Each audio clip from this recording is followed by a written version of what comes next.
Et bien voilà, mes anciennes chaussures d'homme, comme je te disais, donc tu vois l'état des semelles. Et puis ici on n'a pas le temps de les faire réparer, les semelles, surtout celles-là, regarde, elles sont complètement attaquées. C'est peut-être pour ça aussi que j'avais mal aux pieds ces derniers temps. Et donc ça va être ces nouvelles chaussures donc de la marque Montbel, avec des semelles impeccables bien sûr, en Gore-Tex, un peu plus légères que celle-là, avec un bon partière devant, et puis surtout un peu plus large sur le devant, ce qui fait que ça va moins m'écraser mon petit orteil et j'aurai moins mal quand je marcherai, quoi. Donc voilà, quoi. Et puis là, eh ben voilà l'état des chaussures de Pierre. Ben pareil, regarde un peu l'usure de la semelle. Là, ça a attaqué déjà la mousse. Tu vois un peu là, c'est pareil. Donc, on s'en sépare pour aujourd'hui repartir avec ces nouvelles chaussures.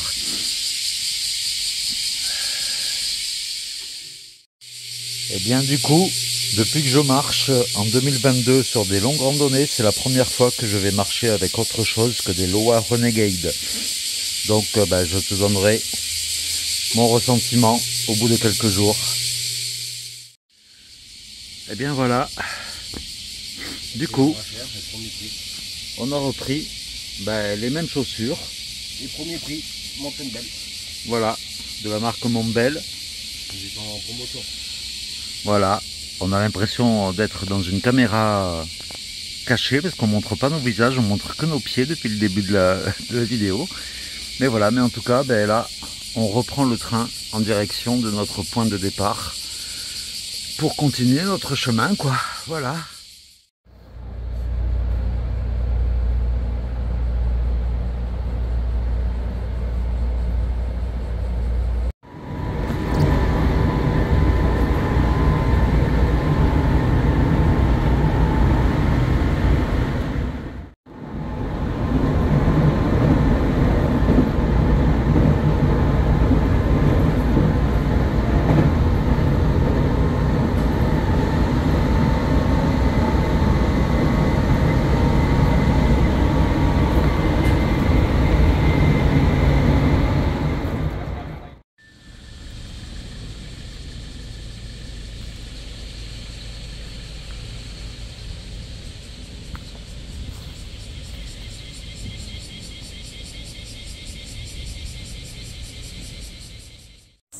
Eh bien, nous voilà de retour à notre point de départ après nos 1 jour et demi de repos, bien mérité.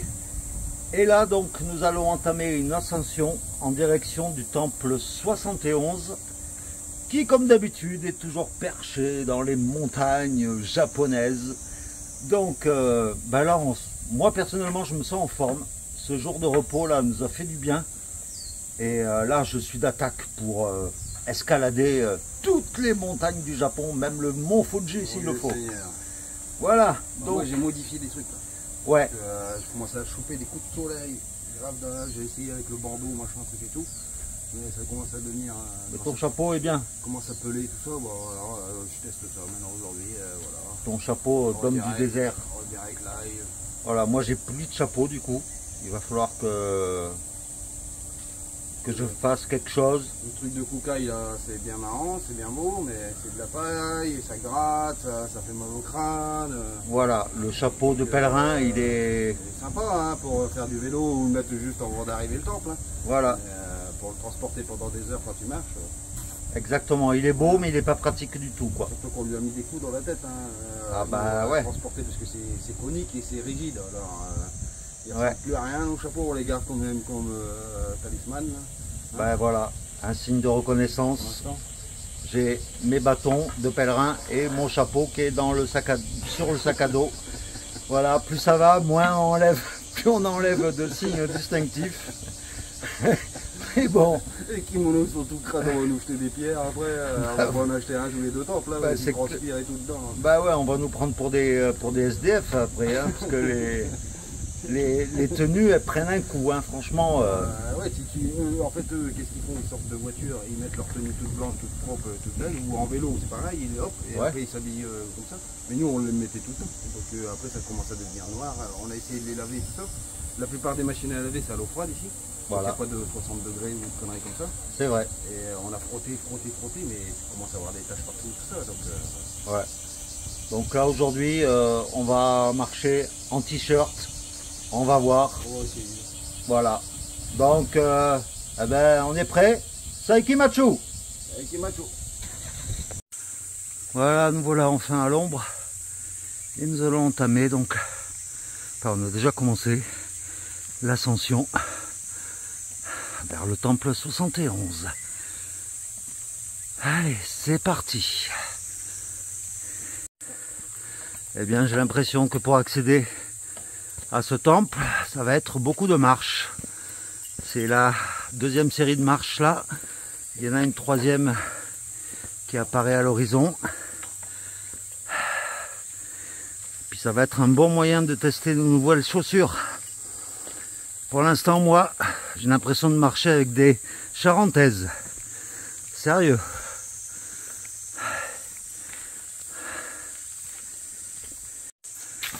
Troisième longue série de marches.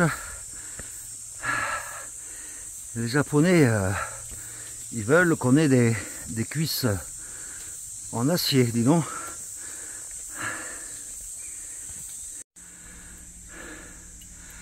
Voilà, petit palier avec une magnifique, immense statue avant de continuer. Eh bien, une nouvelle série de marches. Ce temple 71, c'est ascension escalier. Là, je continue à filmer parce que il y a une belle rampe. Ah, oula, j'ai pas encore vu, mais Pierre a vu. Ah ouais. Ah, il y a une belle rampe rouge, mais regarde un peu. Elle monte au ciel, cette série d'escaliers. Waouh, putain. Oh, oh, Et voilà.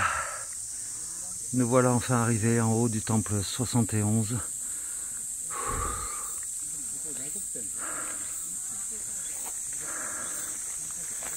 Avec un grand complexe.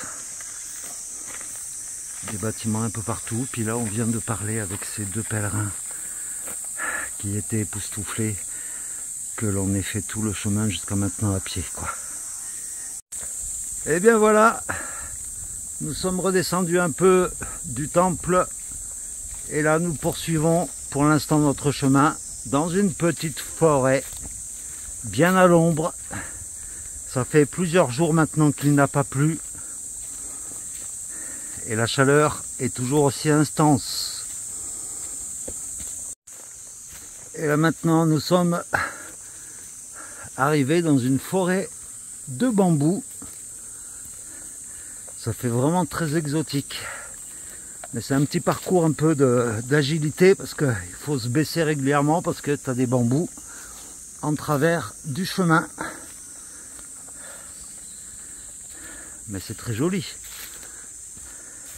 Ok, tranquille, tu disais. Ouais.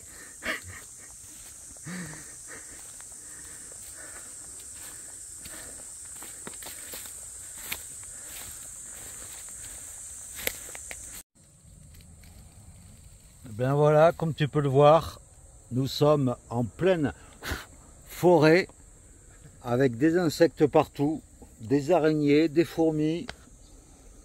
Et tu vois, c'est des vrais palmiers qu'il y a au-dessus de nous. Et des vrais insectes, oui. Et ben là, du coup, on en profite pour faire notre pause repas. Et à partir de maintenant, il faut savoir que après la grosse période où il n'y avait aucun magasin, et bien là, jusqu'au temple 78, là, on n'est pas loin du temple 72, et bien, il y aura 0 aire de repos. Donc, il va falloir qu'on se démerde. Notre regard affûté d'aventurier va essayer de repérer des endroits pour pouvoir se poser ce soir. Mais bon, voilà quoi, c'est le chemin qui est comme ça. Et puis, si on peut aussi, on va essayer de se trouver un barbier ou un coiffeur. Parce que les cheveux, ça fait 40 jours aujourd'hui qu'on marche. Et donc, ça serait bien un petit coup de frais dans les cheveux et un peu la barbe. Donc, si on peut trouver ça également, parce que là, on va traverser une ville, ça serait le top. Comme ça, on repartira frais du corps et de l'esprit. Ben voilà, tu vois, là, on fait une petite sieste après le repas. Et je suis en train d'observer la nature qu'il y a autour de moi. Je vois de grosses araignées, par exemple.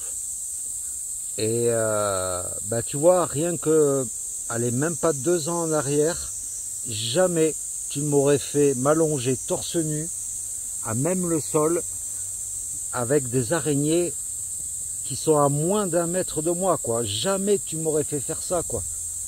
Alors que ben, plus tu es en contact avec la nature, je dis, et avec les insectes du coup, et bien plus il y a des trucs qui tombent des arbres, je ne sais pas ce que c'est, mais voilà, tout ça pour dire que plus tu es en contact avec la nature, et avec tout ce que ça inclut, hein, les insectes, la faune et tout ça, et plus tu t'habitues à vivre avec, et ben c'est une bonne thérapie pour ceux qui sont arachnophobes ou des phobies comme ça, quoi. Là, mais il y a des... C'est pas des insectes, c'est des gros trucs qui nous tombent de... Ça doit être des écorces qui tombent des arbres. Ah! Ah, c'est le... Ah, putain, il y a un truc dans mon caleçon, là. Ah, pardon. Ben là, tu l'as en direct, là. Je dois avoir une fourmi tueuse qui vient de rentrer dans mon caleçon. Ah! Bon ben voilà, tout ça pour dire que on est bien dans la nature. Et bien après une bonne pause dans la forêt tropicale, nous revoilà sous les chemins ensoleillés, torrides, tout près des montagnes, pour aller rejoindre le temple numéro 72. Et je te rappelle que sur ce chemin de pèlerinage, il y a 88 temples, plus les 20 temples exceptionnels que nous faisons également. Donc, il en reste plus beaucoup hein, pour terminer le tour de cette île de Shikoku. C'est dans quel but? C'est déjà plein de fourmis. Ouais, c'est l'effet des fourmis dans mon calbut, ouais. Mais elles mordent ces connes.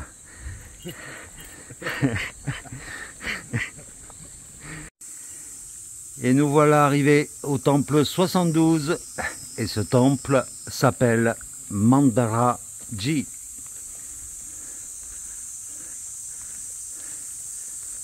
Tu remarqueras que c'est souvent la même architecture pour la plupart des temples. Et l'arrivée triomphale de Pierre qui va sonner le gong.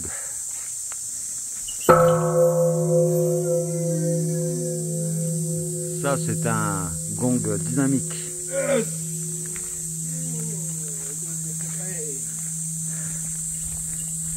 Et voilà donc.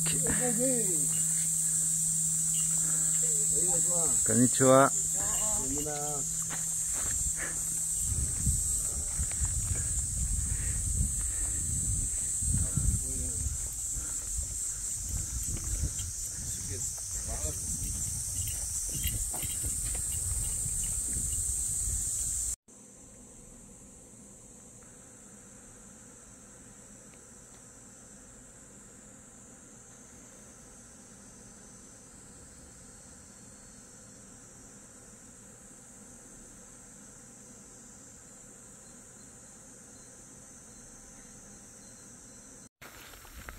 Et voilà, nous quittons le temple 72 et il faut savoir que le temple 73, on l'aperçoit, tu vois, il est On voit une statue de pèlerin là-bas.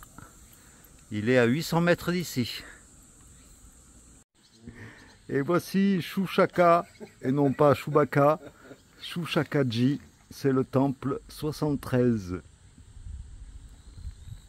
Et n'empêche que, là je viens de m'apercevoir que depuis l'entrée de ce temple, voilà, je laisse planer un peu de suspense, mais bon, tu le vois un peu au loin, hein. On a quand même une belle vue sur toute la plaine environnante. Ici et ici.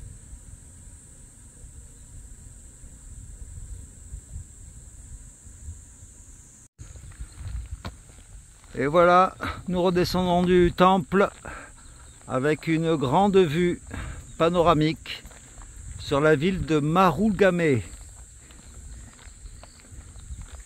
qui est juste au bord de la mer d'ailleurs, et tout près des montagnes.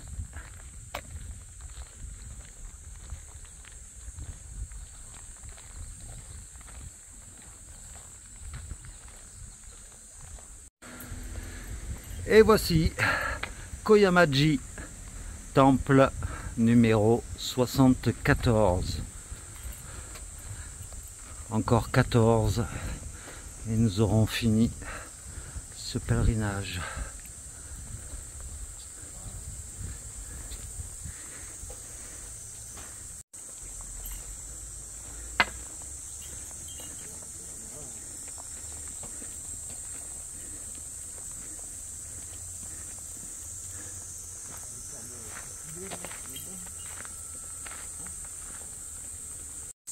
Alors, pour la petite histoire de ce temple, en fait, eh bien, Kobodaishi a passé son enfance pas loin d'ici, et un jour, en se promenant dans les montagnes environnantes, il croisa un saint qui vivait dans une grotte, et il lui dit, si tu construis un temple à cet endroit, ici, je le protégerai pour toujours. Et donc, Kobodaishi, d'abord, au sein d'une petite grotte qui se trouve ici au cœur du temple, il sculpta une statue à l'image de cette personne qu'il avait croisée, et après la cour impériale du Japon eh bien, ordonna la construction de ce temple tout autour de cette grotte, et donc du coup Kobodaishi reçut de l'argent de la part de la cour impériale, et cette somme permit de finir la construction de ce temple. Voilà pour la petite histoire. C'est la première fois que nous voyons une statue de lapin dans un temple, avec plein de petits lapins tout autour.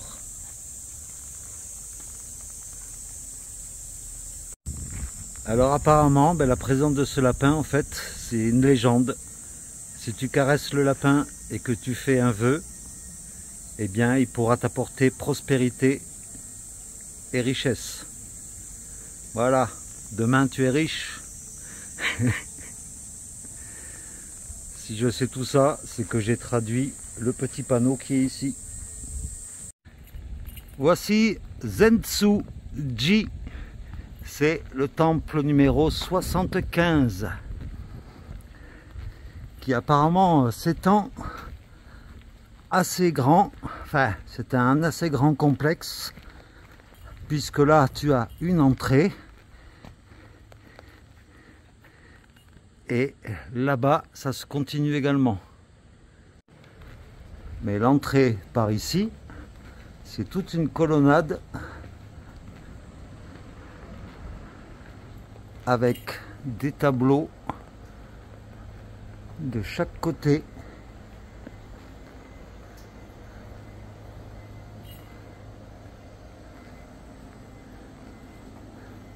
Il y a même des magasins, bah dis donc, un gros, ça fait un peu centre commercial ici.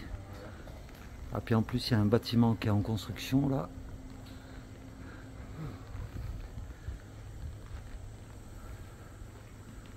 Voilà, le temple 75.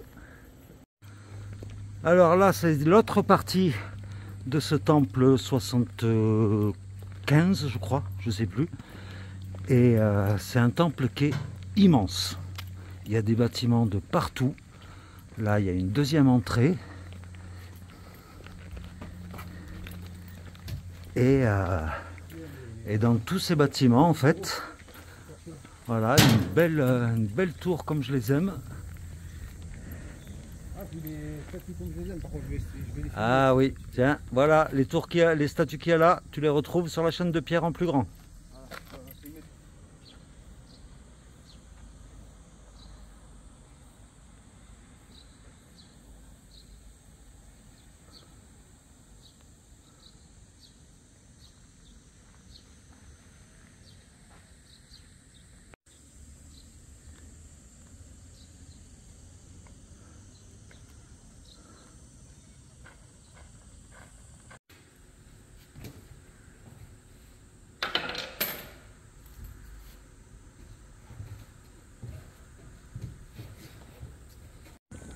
Et donc, au bureau des calligraphies,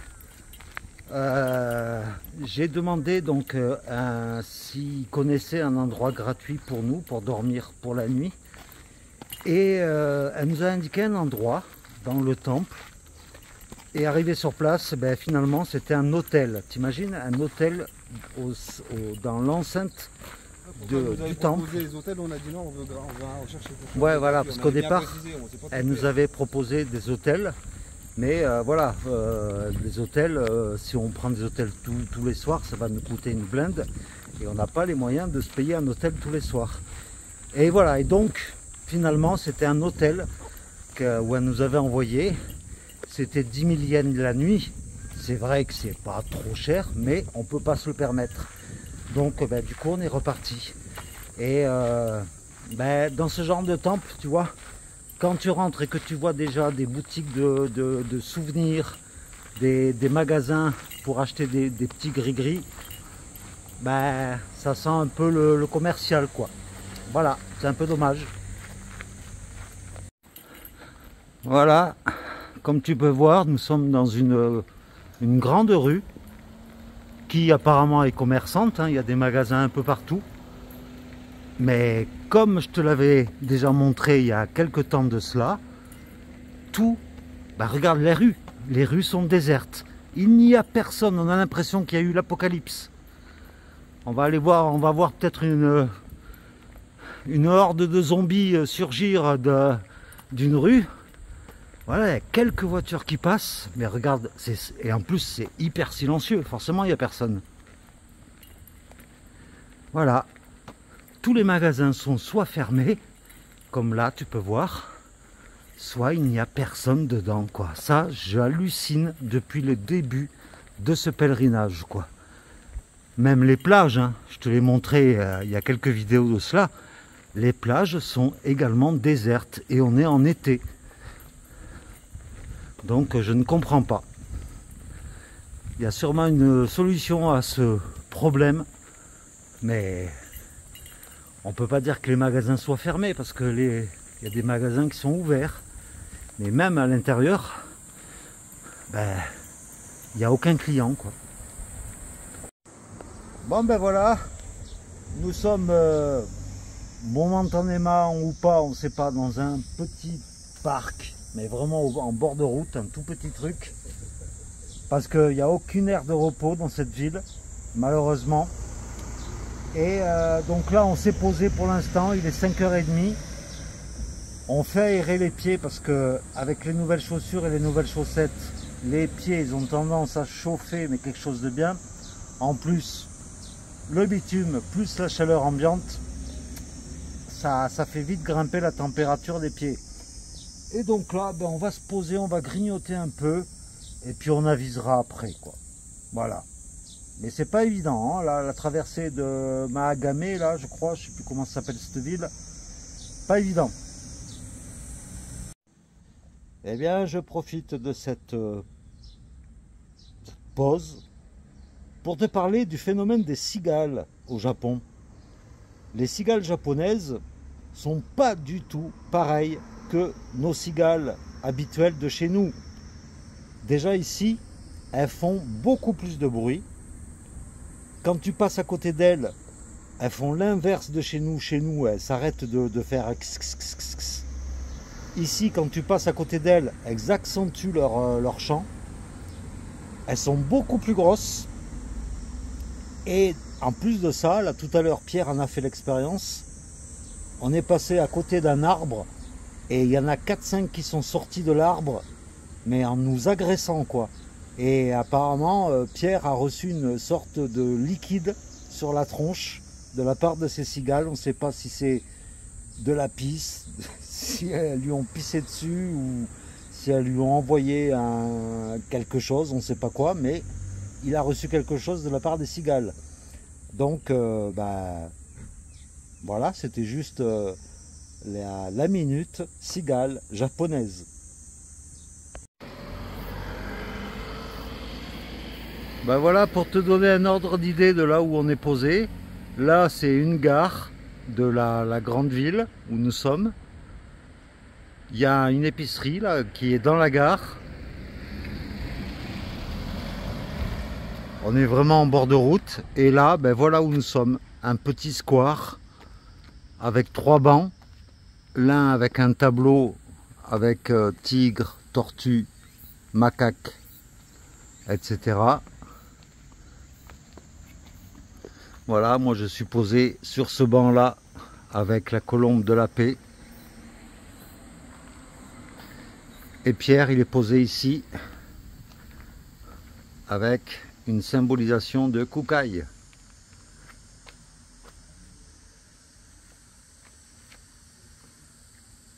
Et bien voilà, moi je profite. Pierre vient de faire sa conclusion. Et donc je profite moi aussi à mon tour de faire la conclusion de cette journée de reprise de la marche. Voilà, comme tu peux le voir, ben, je vais dormir sur ce banc-là. Pierre est juste là. Il est en train de préparer également le montage de sa vidéo, donc que tu retrouveras sur sa chaîne. D'ailleurs, en parlant de sa chaîne à nouveau, désolé de te harceler avec ça, mais il lui manque à peine 40 abonnés.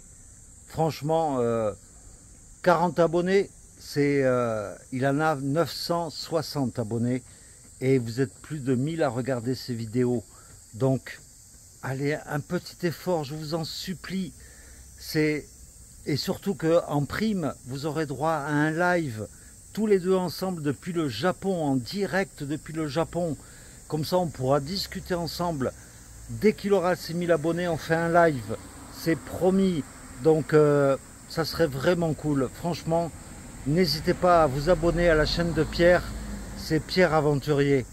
Donc, ça nous donnera de la force. Surtout à Pierre, mais aussi à moi. Donc, n'hésitez pas. En tout cas, ben, merci beaucoup d'avoir suivi cette vidéo. Et puis, ben, je te dis à très très vite. C'est-à-dire à demain, tout simplement, pour de nouvelles aventures.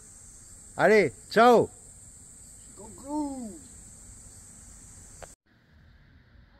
Voilà la couleur de la lune ce soir. Elle est pleine et elle est rousse. Regarde un peu la couleur. On dirait un coucher de soleil. Les astres ont parlé. 3 jours de ciel vont passer encore. Sinon, j'aurai des brochettes de chien.